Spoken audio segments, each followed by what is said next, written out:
If you want to know how can you change your Discord name or username in the latest update in 2023, today in this video I'll show you exactly how, just follow carefully with me.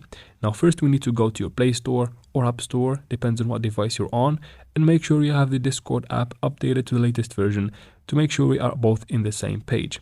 After that you can finally go ahead and open your Discord app, and of course make sure you are logged into your Discord account. Then tap on the three lines in the top left corner to open this menu. From this menu, tap on your profile picture or icon in the bottom right corner, right here.